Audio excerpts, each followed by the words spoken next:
Hello students, welcome to la excellence IAS academy. ఈరోజు మనం December 16 నాటి ఈనాడు న్యూస్ పేపర్లోని ఇంపార్టెంట్ కరెంట్ అఫైర్స్ గురించి డిస్కస్ చేద్దామండి. ఈరోజు important topics to be covered మనం అబ్జర్వ్ చేస్తే ఫస్ట్ వన్ చూడండి, చైనా బల్లూకం పట్టులోకి Nepal. So Nepal and China మధ్య కుదిరిన బెల్ట్ అండ్ రోడ్ ఇనిషియేటివ్ గురించి ఆర్టికల్ ఇవ్వడం జరిగిందండి. ఇది మనకి ఇంటర్నేషనల్ రిలేషన్స్లో ఇంపార్టెంట్. అండ్ సెకండ్ వన్, చదరంగంలో నవచరిత్ర. సో రీసెంట్గా Dommaraju Gukesh world chess championship 2024ని గెలుచుకున్నారు. సో ఆ కంటెక్స్లో మనకి స్పోర్ట్స్ కరెంట్ అఫైర్స్లో ఈ article important. And third one, జల రవాణా ప్రోత్సాహకానికి జల్వాహక్, అంటే మనకి వాటర్ ట్రాన్స్పోర్ట్ని ఇంక్రీజ్ చేయడం కోసం నూతన పథకాలు, ఎస్పెషల్లీ ఇన్లాండ్ వాటర్ వేస్ని మనము సమర్థవంతంగా ఉపయోగించుకోవడం కోసం ఈ జల్వాహక్ అనే పథకాన్ని రూపొందించడం జరిగింది. ఇది మనకి ఎకానమీలో ఇన్ఫ్రాస్ట్రక్చర్ అనే టాపిక్లో ఇంపార్టెంట్ అండి. అండ్ ఫోర్త్ వన్, అంకుర పరిశ్రమల వికాసానికి సహకరించండి, అంటే స్టార్టప్ ఎకో సిస్టమ్ని డెవలప్ చేయడం కోసం సహకరించండి అని ప్రధాని మోడీ గారు పిలుపునివ్వడం జరిగింది. సో ఇది కూడా మనకి ఎకానమీలో ఇంపార్టెంట్. అండ్ ఫిఫ్త్ వన్, షార్లో 100వ రాకెట్ ప్రయోగానికి ఏర్పాట్లు. సో షార్ శ్రీహరికోట రేంజ్ అని పిలుస్తాం మనం, సతీష్ ధావన్ స్పేస్ సెంటర్.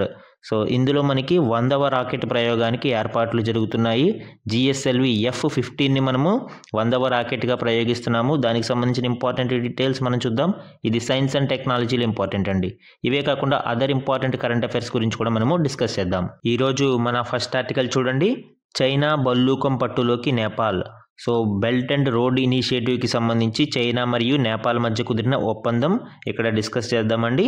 ముఖ్యంగా చైనా నేపాల్ మధ్య దూబూచులాడుతూ వచ్చిన బెల్ట్ అండ్ రోడ్ ఇనిషియేటివ్ ప్రాతిపదిక ఒప్పందం ఎట్టకేలకు కొలిక్కి వచ్చింది. సో ఇటీవల నేపాల్ ప్రధాని కేపీ శర్మ ఓలీ చైనాకి పర్యటన సందర్భంగా రెండు దేశాల మధ్య ఈ ఒప్పందం అనేది ఖరారయ్యిందండి. ఈ బెల్ట్ అండ్ రోడ్ ఇనిషియేటివ్లో భాగంగా చైనా వివిధ దేశాలలో మౌలిక వసతుల కల్పనకి పెట్టుబడులని, అంటే వివిధ దేశాల భాగస్వామ్యంతో పెట్టుబడులను పెడుతుందండి. దీనివల్ల ఏం జరుగుతుంది, చైనాకి అనేక దేశాలలో, ముఖ్యంగా ఈస్ట్ యూరోప్ మరియు ఏషియాలలోని వివిధ దేశాలలో మార్కెట్ యాక్సెస్ అనేది లభిస్తుంది. అటు దేశాలకి కూడా మౌలిక సదుపాయాలు కల్పన అనేది లభిస్తుంది. ఈ విధంగా ఈ బెల్ట్ అండ్ రోడ్ ఇనిషియేటివ్ని ఒక మ్యూచువల్ విన్ విన్ సిచ్యువేషన్గా బెల్ట్ అండ్ రోడ్ ఇనిషియేటివ్ని చైనా ప్రతిపాదించడం జరిగింది. అయితే దీనిలో చాలా లూప్స్ ఉన్నాయి, అవి మనం ఫర్దర్గా డిస్కస్ చేద్దాం.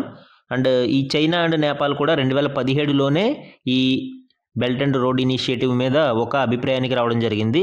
2019లో దీనికి సంబంధించిన బ్లూ ప్రింట్ని చైనా నేపాల్కి పంపింది. అయితే ఈ బ్లూ ప్రింట్ని చూసిన తర్వాత నేపాల్ అనేది అప్పుల ఊబిలో కూరుకుపోతామనే భయంతో కొంతకాలం దీనిని ప్రాజెక్ట్ని డిలే చేసుకుంటూ వచ్చిందండి. అండ్ ఫైనల్గా ఇప్పుడు ఈ రెండు దేశాలు ఈ BRI ప్రాజెక్ట్ మీద ఒప్పందానికి ఖరారు చేసుకున్నాయి. అయితే ఈ బెల్ట్ అండ్ రోడ్ ఇనిషియేటివ్ వలన వివిధ దేశాలు ఏవైతే పెట్టుబడులు పెడుతున్నాయో అవి అప్పుల ఊబిలో కూరుకుపోతున్నాయనే వాదనలు కూడా వినిపిస్తున్నాయి.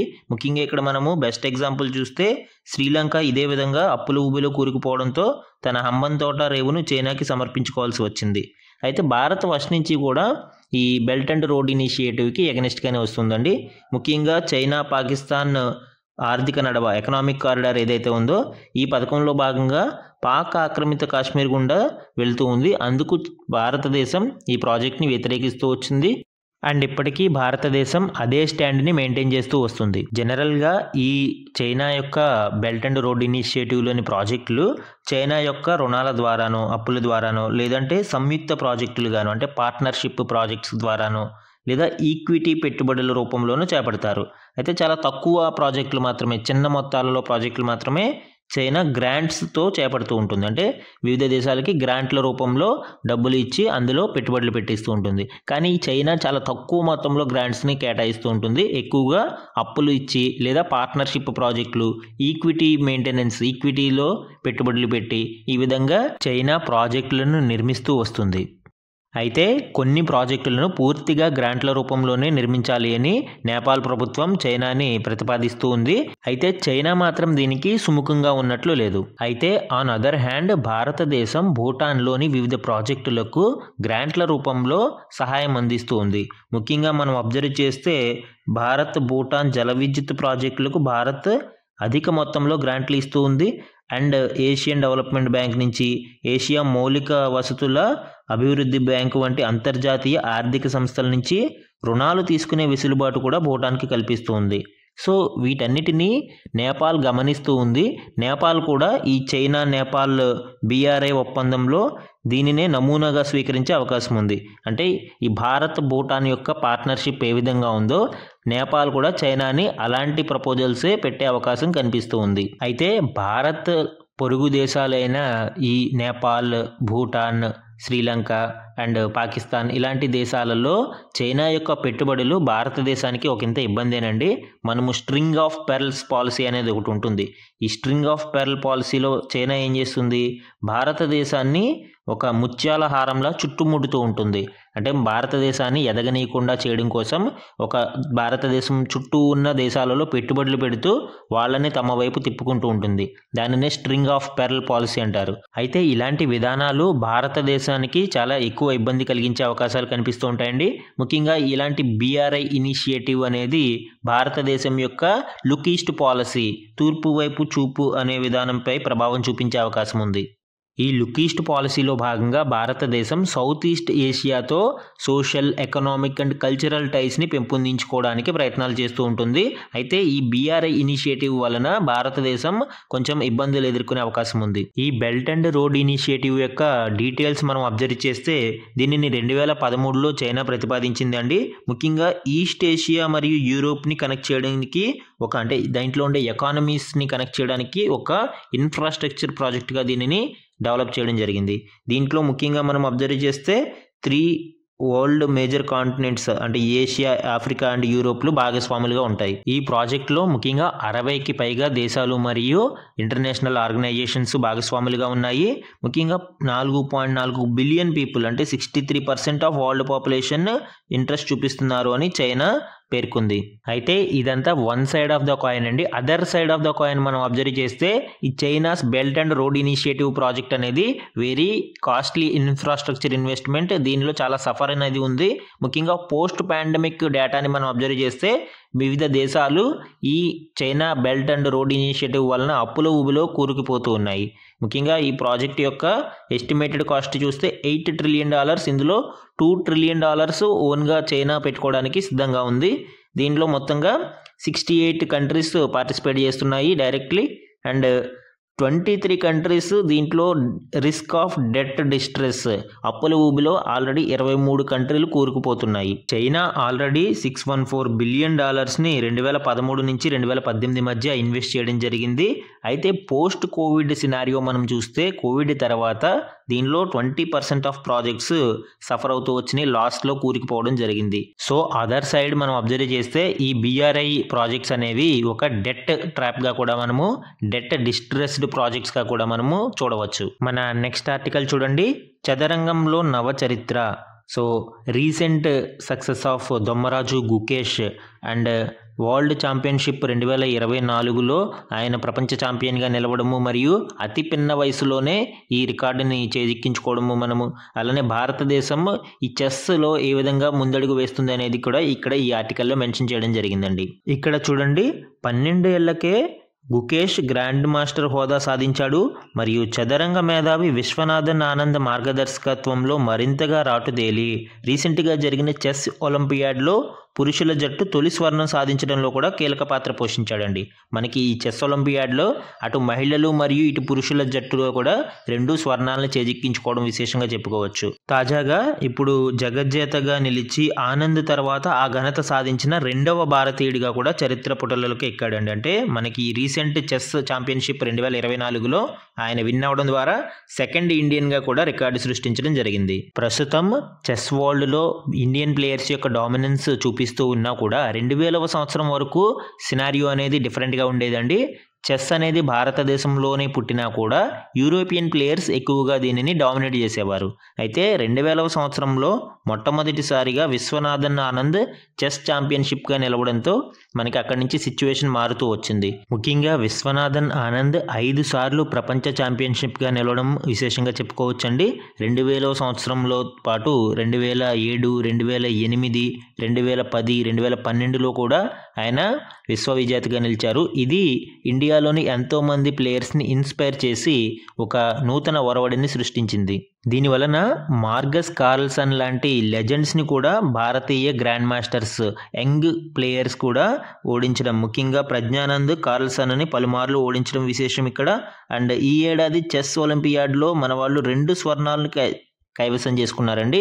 బోత్ మెన్ అండ్ ఉమెన్ కేటగిరీలో రెండిట్లో కూడా ఇండియా చెస్ ఒలింపియాడ్లో గోల్డ్ మెడల్స్ని సాధించింది. చెస్ మీద ఇంట్రెస్ట్తో అనేక మంది ప్లేయర్స్ ఈ ఫీల్డ్లోకి రావడం వలన ప్రస్తుతం భారతదేశంలోని గ్రాండ్ మాస్టర్ల సంఖ్య 85కు చేరింది. అయితే ఇక్కడ అదర్ సైడ్ మనం ఇక్కడ అబ్జర్వ్ చేస్తే భారతదేశంలో ఔత్సాహిక ప్రతిభావంతులు ఎంతమంది ఉన్నా కూడా కొన్ని ఇన్స్టిట్యూషనల్ లోపాలు, వ్యవస్థాపక లోపాలు కూడా ఇక్కడ మనం అబ్జర్వ్ చేయాలి అండి. మానసిక మరియు శారీరక ఆరోగ్యానికి క్రీడలు ఎంతగానో తోడ్పడతాయి. దీనిని గుర్తించే చాలా దేశాలు పాఠశాల దశ నుంచే ఆటలకి విశేష ప్రాధాన్యతనిస్తున్నాయి. ఆయా క్రీడలలో ప్రత్యేక శిక్షణా సంస్థలను ఏర్పరిచి తమ చిన్నారులను మెరికలుగా తీర్చిదిద్దుకుంటున్నాయి. తద్వారా విశ్వ క్రీడలలో అవి పతకాల పంట పండించుకుంటున్నాయండి. మనకి ఒలింపిక్ గేమ్స్లో చూస్తే చాలా దేశాలు ఈ శిక్షణా సంస్థల్ని వాటిని ఏర్పరచుకుని చిన్నతనం నుంచే పిల్లలకి వాళ్ళ యొక్క ఇంట్రెస్ట్ని బట్టి ట్రైనింగ్ ఇచ్చి వాళ్ళని స్పోర్ట్స్లో ఛాంపియన్స్గా తీర్చిదిద్దుతూ ఉంటున్నాయి. అయితే భారతదేశంలో ఈ పరిస్థితి కొంత డిఫరెంట్గా ఉంటుందండి. మనము ముఖ్యంగా ఫస్ట్ నుంచి చిన్నతనం నుంచి కూడా ఓన్లీ అకాడమిక్ కరికులం మీదే దృష్టి పెట్టి ఆటల మీద అశ్రద్ధ అనేది కనిపిస్తూ ఉంటుంది. దానికి మనము బెస్ట్గా చూస్తే ఒలింపిక్స్లో మన యొక్క పతకాల సంఖ్య అనేది సింగిల్ డిజిట్గానే ఉంటుంది ఎప్పుడు చూసినా. సో ఈ ఆటలని మనం అశ్రద్ధ చేయడం వలన అటు మనకి పిల్లల యొక్క మానసిక మరియు శారీరక సామర్థ్యం కూడా తగ్గిపోతూ ఉంటుందండి. కాబట్టి భారతదేశం కూడా చిన్నతనం నుంచే పిల్లలకి ఈ క్రీడల్ని ప్రోత్సహించే విధంగా పాలసీని తీసుకురావాల్సిన అవసరం ఉంది. దానివలన ఇటు మెంటల్ అండ్ ఫిజికల్ స్ట్రెంగ్త్తో పాటు భారతదేశానికి కూడా ఈ ఒలింపిక్స్ లాంటి గేమ్స్లో పతకాల సంఖ్య పెంచుకునే అవకాశం ఏర్పడుతుంది. మన నెక్స్ట్ ఆర్టికల్ చూడండి. జల రవాణా ప్రోత్సాహకానికి జలవాహక్ అనే పథకాన్ని కేంద్ర ప్రభుత్వం రూపొందించడం జరిగిందండి. అంతర్గత నీటి మార్గాలలో అంటే ఇన్లాండ్ వాటర్వేస్లో సరుకు రవాణా ప్రోత్సాహకానికి జలవాహక్ పథకాన్ని కేంద్ర ప్రభుత్వం ఆదివారం ప్రారంభించింది. జాతీయ జలమార్గాలు అంటే నేషనల్ వాటర్వేస్ 1, 2 and 16 ద్వారా స్థిరమైన తక్కువ ఖర్చుతో రవాణాను పెంచాలని ప్రభుత్వం భావిస్తుంది. ఈ పథకం కింద కార్గో యజమానులు 300 కిలోమీటర్ల వరకు దూరానికి సరుకు రవాణా చేస్తే ఇందుకు సంబంధించిన అయ్యే ఖర్చులలో 35% వరకు వెనక్కి పొందవచ్చండి. సో ఈ జలవాహక పథకంలో 35% వరకు ఈ కార్గో యజమానులు వెనక్కి పొందే అవకాశం కల్పిస్తున్నారు. ఈ పథకం 3 ఏళ్ల వరకు అమలులో ఉంటుంది. ఈ పథకాన్ని inland waterways authority of India మరియు ఇన్లాండ్ అండ్ కోస్టల్ షిప్పింగ్ సంయుక్తంగా అమలు చేస్తున్నాయి. ఈ inland waterways authority of India గురించి మనం డిస్కస్ చేస్తే దీనిని 1986లో గవర్నమెంట్ ఆఫ్ ఇండియా క్రియేట్ చేసిందండి for regulating and developing inland waterways for shipping and navigation. అంటే అంతర్గత నీటి మార్గాలలో షిప్పింగ్ మరియు నావిగేషన్ని పెంపొందించడం కోసం దీనిని గవర్నమెంట్ ఆఫ్ ఇండియా ఎస్టాబ్లిష్ చేయడం జరిగింది. ఇది ముఖ్యంగా ఇన్లాండ్ వాటర్వేస్లో ఇన్ఫ్రాస్ట్రక్చర్ ఆన్ నేషనల్ వాటర్వేస్ జాతీయ జలమార్గాలలో మౌలిక సదుపాయాలని పెంపొందించడానికి ఈ inland waterways authority of India కృషి చేస్తూ ఉంది. It undertakes these projects through grants from the shipping ministry నుంచి లభించే వివిధ గ్రాంట్ల నుండి ఇది డెవలప్మెంటల్ ప్రాజెక్ట్స్ ముఖ్యంగా ఇన్ఫ్రాస్ట్రక్చర్ డెవలప్మెంటల్స్ అంతర్గత నీటి మార్గాలలో మౌలిక సదుపాయాలని ఇది కల్పిస్తూ ఉంటుందండి. Its headquarters is in Noida. దీని యొక్క హెడ్ క్వార్టర్ అనేది మనకి ఉత్తరప్రదేశ్లోని నోయిడాలో ఉంది. ఇక్కడ చూడండి నేషనల్ వాటర్వేస్ సంబంధించి మనం ఇక్కడ డిస్కస్ చేద్దాము. జాతీయ జలమార్గాలు ఇవి మనకి మొత్తం 111 ఉన్నాయండి. 2016లోని నేషనల్ వాటర్వేస్ యాక్ట్ దాని ప్రకారం మనకి ఇంతకుముందు 5 ఉండేవి, దానిని 106కి యాడ్ చేసి 111 వాటర్వేస్ని గుర్తించడం జరిగింది. ఇందులో 13 వాటర్వేస్ అనేవి ఆపరేషనల్ అంటే ప్రస్తుతం వర్కింగ్లో ఉన్నాయి, ఆపరేషనల్ మోడ్లో ఉన్నాయి. అయితే మనము ఎందుకు ఈ ఇన్లాండ్ వాటర్వేస్ యొక్క ట్రాన్స్పోర్ట్ మీద ఫోకస్ చేయాలి అంటే మనం ఇక్కడ అబ్జర్వ్ చేయండి, కాస్ట్ సేవింగ్ అనేది మనకి ఎక్కువగా ఉంటుంది. 1 లీటర్ ఆఫ్ ఫ్యూయల్ మనకి బై రోడ్ అయితే 24 tons per kilometerని తీసుకువెళ్ళగలిగితే అండ్ ఆన్ రైల్ అయితే మనకి 85 tons per kilometer అవుతుంది. బట్ ఆన్ వాటర్ మనకి 105 tons per kilometer మనకి 1 లీటర్ ఆఫ్ ఫ్యూయల్ అనేది మనకి ఇక్కడ ట్రాన్స్పోర్ట్ మోడ్స్లో చూడవచ్చు. అలానే రేట్ ఆఫ్ ట్రాన్స్పోర్ట్ అంటే ఛార్జెస్ మనం అబ్జర్వ్ చేస్తే హైవేస్ ద్వారా అంటే రోడ్డు ట్రాన్స్పోర్ట్ ద్వారా మనకి పర్ కిలోమీటర్ 2.50 రూపీస్ పడుతుంది. అండ్ రైల్వేస్ ద్వారా అయితే మనకి పర్ కిలోమీటర్ 1.36 రూపీస్ పడుతుంది. అండ్ ఇన్లాండ్ వాటర్ ట్రాన్స్పోర్ట్ అంటే అంతర్గత జల రవాణా ద్వారా మనకి 1.06 రూపీస్ పడుతుంది. అంటే ఇక్కడ అబ్జర్వ్ చేయండి, చీపెస్ట్ మోడ్ ఆఫ్ ట్రాన్స్పోర్ట్ ఏది జరుగుతుంది మనకి ఇన్లాండ్ వాటర్ వేస్ ద్వారా మనము తక్కువ మొత్తంలో రవాణాని చేయగలుగుతాం. అండ్ ఆల్సో ఈ ఇన్లాండ్ వాటర్ ట్రాన్స్పోర్ట్ అనేది మనకి ఎకో ఫ్రెండ్లీ, ఎన్విరాన్మెంటల్ ఫ్రెండ్లీ. మనకి ఈ ట్రక్స్ రోడ్డు ట్రాన్స్పోర్ట్ ద్వారా సుమారు 50% ఆఫ్ ఈ CO2 ఉద్గారాలు అనేవి విడుదలవుతాయి. ఈ ఇన్లాండ్ వాటర్ ట్రాన్స్పోర్ట్ని మనం ఎంకరేజ్ చేయడం ద్వారా ఈ కార్బన్ ఎమిషన్స్ని కూడా తగ్గించగలుగుతాము. అండ్ సప్లిమెంటరీ మోడ్, దీనివల్ల ఏం జరుగుతుంది, ఈ రోడ్డు అండ్ రైల్వే ట్రాన్స్పోర్ట్ మీద ఈ కంజెషన్ అనేది తగ్గుతుంది, అంటే ప్రెజర్ అనేది తగ్గుతుంది. దీనివల్ల ట్రాఫిక్ సమస్యలు లాంటివి కూడా కొంతవరకు తగ్గుముఖం పెట్టే అవకాశం ఉంది. కాబట్టి government of India inland water వేస్ని మనము ప్రోత్సహిస్తూ ఉంది. అలానే ఎగ్జామ్ పాయింట్ ఆఫ్ వ్యూలో మనకి ఆంధ్రప్రదేశ్లో మరియు తెలంగాణలో ఎన్ని జాతీయ జలమార్గాలు ఉన్నాయనేది కూడా ఇంపార్టెంట్. సో మీరు కామెంట్ చేయండి, ఆంధ్రప్రదేశ్లో ఎన్ని ఉన్నాయి మరియు తెలంగాణలో ఎన్ని జాతీయ జలమార్గాలు ఉన్నాయి అనేది. మన నెక్స్ట్ ఆర్టికల్ చూడండి, అంకుర పరిశ్రమల వికాసానికి సహకరించండి. సో ఇటీవల ఢిల్లీలో జరిగిన రాష్ట్రాల ప్రధాన కార్యదర్శుల సమావేశంలో మోడీ గారు రాష్ట్రాలకు పిలుపునిచ్చారు, అంకుర పరిశ్రమల వికాసానికి సహకరించండి. అలానే స్థూలకాయం దేశానికి సవాలుగా మారుతుంది, దానిని నివారించడానికి చర్యలు తీసుకోండి, ఆరోగ్య రంగం మీద దృష్టి సారించండి అని పిలుపునివ్వడం జరిగింది. దీనికి సంబంధించిన డీటెయిల్స్ అనేది మనం చూద్దామండి. అంకుర పరిశ్రమలు అంటే స్టార్టప్స్కి వికాసానికి అవసరమైన వాతావరణాన్ని కల్పించేందుకు కృషి చేయాలని రాష్ట్రాలకు ప్రధాని నరేంద్ర మోడీ పిలుపునిచ్చారండి. పౌరులను వేధించే అనుమతుల విధానాన్ని సులభతరం చేయాలి అని సూచించారు.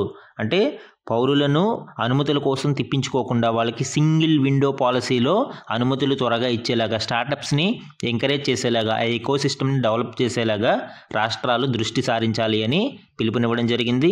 అలానే పాలనా విధానాలలో ప్రభుత్వాలు సంస్కరణలను అమలు చేయాలని, ప్రజల భాగస్వామ్యాన్ని పెంచాలని కూడా పిలుపునిచ్చారు.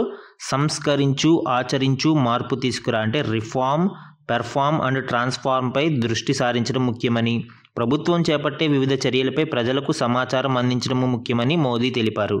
అలానే ఆరోగ్య రంగం మీద కూడా ప్రత్యేక దృష్టి సారించాలి అని, దేశానికి స్థూలకాయం అతిపెద్ద సవాలుగా మారిందని, మన లక్ష్యమైన వికసిత భారత్కు దృఢంగా ఆరోగ్యంగా ఉండే దేశం ఎంతో ముఖ్యమని స్పష్టం చేశారు.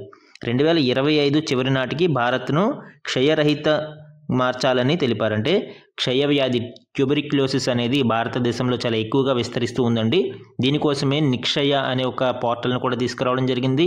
అలానే ద్వితీయ, తృతీయ శ్రేణి నగరాలలో అంటే సెకండ్ అండ్ థర్డ్ టైర్ సిటీస్లో అంకుర పరిశ్రమల స్థాపనను మోదీ ప్రశంసించారు. రాష్ట్రాలు ఇటువంటి వాటిని ప్రోత్సహించాలని కూడా సూచించారండి. అంటే కేవలం మెట్రోపాలిటన్ వాటిలోనే కాకుండా second tyre and third tyre సిటీస్లో కూడా ఈ అంకుర పరిశ్రమల్ని ప్రోత్సహించడం ద్వారా వాటి యొక్క ఎకో సిస్టమ్ని మనము డెవలప్ చేయడానికి అవకాశం ఏర్పడుతుంది. ముఖ్యంగా చిన్న పట్టణాలలో సరైన ప్రాంతాలను ఎంపిక చేసి సౌకర్యాలను కల్పించాలని పిలుపునిచ్చారు. ఔత్సాహిక పారిశ్రామికవేత్తలను గుర్తించి బ్యాంకులతో వారిని అనుసంధానం చేయాలని సూచించారు. దీని ద్వారా ఏం జరుగుతుందండి, ఈ అంకుర పరిశ్రమలకి, స్టార్టప్స్కి కావాల్సిన లోన్స్ కావచ్చు, ఈ హ్యాండ్ ఇన్ ఫైనాన్షియల్ సపోర్ట్ కావచ్చు, వీటికి బ్యాంకుల ద్వారా లభిస్తూ ఉంటాయి. అలానే రవాణా సౌకర్యాలను కల్పించాలని కోరారు.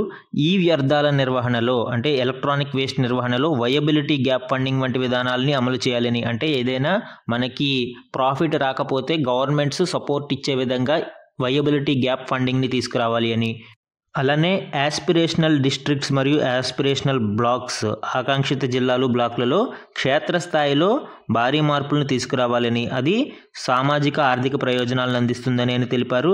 నగరాలను అభివృద్ధికి, ఆర్థిక అభివృద్ధికి కేంద్రాలుగా తయారు చేయడం ద్వారా మానవ వనరుల అభివృద్ధికి అధికారులు కృషి చేయాలని సూచించారు. సో ఈ విధంగా రాష్ట్రాలు వికసిత భారత్ 2047 లక్ష్యాల్ని చేరుకోవడానికి ఏ విధంగా ముందడుగు వేయాలి, ప్రణాళికలు రూపొందించుకోవాలి అనేది ప్రధాని నరేంద్ర మోడీ గారు స్పష్టం చేయడం జరిగింది. మన నెక్స్ట్ ఆర్టికల్ చూడండి, షార్లో 100వ ర్యాకెట్ ప్రయోగానికి ఏర్పాట్లు.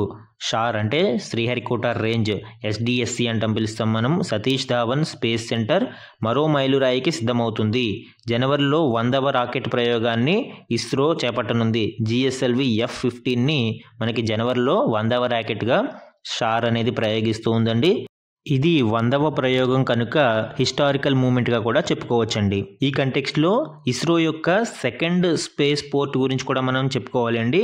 శ్రీహరికోటతో పాటు రీసెంట్గా కులశేఖరపట్నం, తమిళనాడులోని కులశేఖరపట్నంలో 2వ లాంచింగ్ స్టేషన్ సెకండ్ స్పేస్ పోర్ట్ని డెవలప్ చేసుకోవడానికి ప్రయత్నాలు జరుగుతున్నాయి. వీటిని ముఖ్యంగా అంటే ఈ సెకండ్ పోర్ట్ని స్మాల్ శాటిలైట్ లాంచ్ వెహికల్స్కి ఉపయోగించే విధంగా దీనిని తయారు చేస్తున్నారండి. దీనికోసం $118 మిలియన్ శాంక్షన్ చేయడం జరిగిందండి. మన నెక్స్ట్ ఆర్టికల్ చూడండి.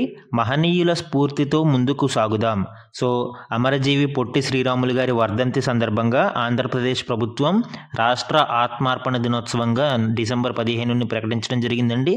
ఈ సందర్భంగా జరిగిన కార్యక్రమంలో మనకి కొన్ని ఇంపార్టెంట్ డీటెయిల్స్ అనేవి మనం చూద్దాం. పొట్టి శ్రీరాములు గారి వర్ధంతి సందర్భంగా పొట్టి శ్రీరాములు ఆత్మార్పణం భాషా ప్రయుక్త రాష్ట్రాల ఆవిర్భావం సభలో ముఖ్యమంత్రి చంద్రబాబు నాయుడు గారు మరియు ఉప ముఖ్యమంత్రి పవన్ కళ్యాణ్ గారు ప్రసంగించడం జరిగింది. ఇందులో భాగంగా అమరావతిలో పొట్టి శ్రీరాములు స్మృతి భవనాన్ని ఏర్పాటు చేస్తామని ప్రకటించారు. అలానే రాష్ట్రంలో త్వరలో ఆయన పేరిట తెలుగు విశ్వవిద్యాలయాన్ని కూడా ఏర్పాటు చేస్తామని ప్రకటించారండి. పొట్టి శ్రీరాములు గారు డిసెంబర్ 15, 1952లో ఆంధ్ర రాష్ట్ర సాధన కోసం ఉపవాస దీక్ష చేస్తూ మరణించడం జరిగింది. 58 రోజుల ఉపవాస దీక్ష అనంతరం ఆయన మరణించారు. సో ఆయన మరణానంతరం భారతదేశంలోనే తొలి భాషా ప్రయుక్త రాష్ట్రంగా ఆంధ్ర రాష్ట్రం ఆవిర్భవించిందండి. తరువాత 1956లో స్టేట్స్ రీఆర్గనైజేషన్ యాక్ట్ని కూడా తీసుకురావడం జరిగింది. అంటే రాష్ట్రాల పునర్వ్యవస్థీకరణ చట్టాన్ని కూడా తీసుకువచ్చారు. మన నెక్స్ట్ ఆర్టికల్ చూడండి. భూమి లేని నిరుపేద కుటుంబాలకు 12,000 రూపాయలు ఏడాదిలో 2 దఫాలుగా చెల్లింపు. సో భూమి లేని నిరుపేద కుటుంబాలకు 12,000 రూపాయలు సంవత్సరానికి ఇస్తామని తెలంగాణ రాష్ట్ర ఉప ముఖ్యమంత్రి భట్టి విక్రమార్క గారు వెల్లడించారు. దీనికి సంబంధించిన డీటెయిల్స్ మనం అబ్జర్వ్ చేస్తే రాష్ట్రంలో భూమి లేని నిరుపేద కుటుంబాలకు సంవత్సరానికి 12,000 చొప్పున చెల్లించే కార్యక్రమాన్ని ఈ నెల నుంచి అమలు చేస్తామని ప్రకటించారు. కాంగ్రెస్ పార్టీ ఆవిర్భావ దినోత్సవమైన డిసెంబర్ 28న దీన్ని ప్రారంభిస్తామన్నారు. సంవత్సరంలో 2 దఫాలుగా అందించే ఈ నగదుని తొలి విడతగా 6,000 మొత్తాన్ని ఆ రోజే లబ్ధిదారుల ఖాతాలో వేస్తామని ప్రకటించారు. అలానే దీనికి సంబంధించి ధరణి ఇక భూమాత అంటే ధరణి పోర్టల్ని ఇక నుంచి భూమాత పోర్టల్గా పేరు మార్చడానికి కూడా ప్రభుత్వం నిర్ణయం తీసుకుంది. అలానే సమ్ ఇంపార్టెంట్ వన్ లైనర్స్ని మనం ఇక్కడ అబ్జర్వ్ చేస్తే ఫోర్బ్స్ యొక్క 100 మంది శక్తివంతమైన మహిళల జాబితాలో మనము నిర్మలా సీతారామన్ గారు 6వసారి స్థానం దక్కించుకోవడం ఇక్కడ చూడవచ్చు. ఆమె 28వ స్థానంలో ఉన్నారు. అలానే HCl corporation chairperson Roshni Nadar Malhotra ఈ జాబితాలో 81వ స్థానంలో ఉన్నారు. అలానే బయోకాన్ వ్యవస్థాపకురాలు కిరణ్ మజుందార్ షా 82వ స్థానంలో నిలిచారు. సో ఈ విధంగా మొత్తం 100 మంది జాబితాలో 3 భారతీయ మహిళలు ఉండడం ఇక్కడ విశేషం. అలానే ఇటీవల విడుదలైన ల్యాన్సెట్ ప్లానెటరీ హెల్త్ జర్నల్లో ప్రచురితమైన ఒక అధ్యయనం ప్రకారం దీర్ఘకాలంగా వాయు కాలుష్యానికి గురి కావడంతో భారతదేశంలో 2009 నుంచి 2019 మధ్య ఏటా 15 లక్షల మరణాలు సంభవించాయని పేర్కొందండి. ముఖ్యంగా జాతీయ గాలి నాణ్యత ప్రమాణాల కంటే ఎక్కువగా వార్షిక సగటు PM 2.5 స్థాయి వాయు కాలుష్యం ఉన్న ప్రాంతాలలో దేశంలోని జనాభా సుమారు 82% నివసిస్తున్నట్లు ఈ పరిశోధనా బృందం గుర్తించింది. దీనివలన ప్రతి ఏటా 15 లక్షల మరణాలు సంభవిస్తున్నాయని కూడా తెలియజేసింది. And some more important current అఫైర్స్ని చూస్తే ఆసియా అభివృద్ధి బ్యాంకులో 69వ సభ్య దేశంగా 2024 అక్టోబర్లో ఏ దేశం సభ్యత్వం పొందింది? సో ADBలో 69వ దేశంగా ఏ సభ్యత్వం పొందింది అంటే ఆన్సర్ వచ్చి ఇజ్రాయెల్ అండి. ఇజ్రాయెల్ రీసెంట్గా 69వ దేశంగా ఏషియన్ డెవలప్మెంట్ బ్యాంక్లో జాయిన్ అయింది. సో ఈ ADBకి సంబంధించి కొన్ని ఇంపార్టెంట్ డీటెయిల్స్ మనం అబ్జర్వ్ చేస్తే ADB is a multilateral institution that AIIMS to reduce poverty in Asia and the Pacific through environmentally sustainable growth. So పర్యావరణ పరంగా సుస్థిర అభివృద్ధిని సాధించడం కోసము మరియు పేదరికాన్ని నిర్మూలించడం కోసము ఏషియా పసిఫిక్ ప్రాంతాలలో ఈ ADB అనేది మల్టీలేటరల్ ఇన్స్టిట్యూషన్ కృషి చేస్తుంది. దేశాలకి లోన్స్ అందించడము, వాటికి కావాల్సిన సహాయ సహకారాలను అందించడం ద్వారా ఈ ADB అనేది ఎయిమ్స్ టు రెడ్యూస్ పావర్టీ. ఈ ADB అనేది 1966లో ఫిలిప్పీన్స్లోని మనీలాలోని మాండల్యూంగ్ సిటీ హెడ్ క్వార్టర్స్గా స్థాపించడం జరిగింది. And India is a founding member of ADB. ఇది గుర్తుపెట్టుకోవాల్సిన ఇంపార్టెంట్ పాయింట్ అండి. ఇండియా వ్యవస్థాపక సభ్యులలో ఒకరు. సో ఇవి ఈరోజు ఈనాడు న్యూస్ పేపర్లోని ఇంపార్టెంట్ కరెంట్ అఫైర్స్ అండి. Thank you for watching.